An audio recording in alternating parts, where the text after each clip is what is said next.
I guess my first topic will be right after I stop the other video, but I have been living with BPD my whole life, and I like to call it BPD BSM, which stands for BPD before social media.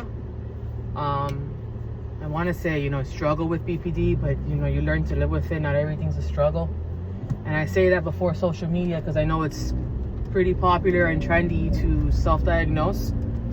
And I feel like BPD is one of these very trendy diagnoses, which I don't know why anybody would want this, but I wouldn't wish this on anybody. But I've had it diagnosed since I was like 14 when I went to my first program.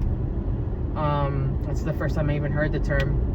And at that time, it was like, oh, you're bipolar, BPD is like a taboo thing. No one even knows what it means. But yeah, it's something that I deal with every single day, and it's something that you learn to deal with. I don't take meds. I don't go to therapy anymore.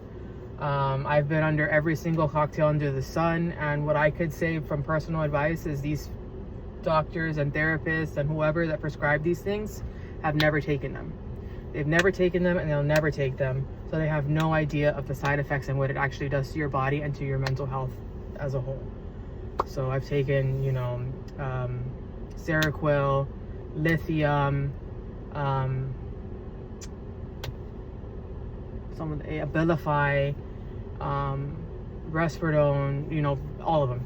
All the depression ones, several antipsychotics, obviously the Xanax, lorazepam,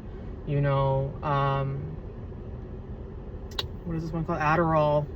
People just like whatever they're fed that day is what they're prescribing their patients. So I'm a big person of for specific mental health issues, medicines don't work, and that's just me. And that's because I've been going to therapy since I was 7. So I'm like a therapy and mental health vet. I do consider myself that because it's been, my whole life basically that I've been in therapy. My mom, when I was little, she would call it the talking lady. So, I feel like I'm really well versed in mental health, and I feel like I can give this advice because I've been dealing with it my whole life. But for me, what's worked out the best is obviously stress.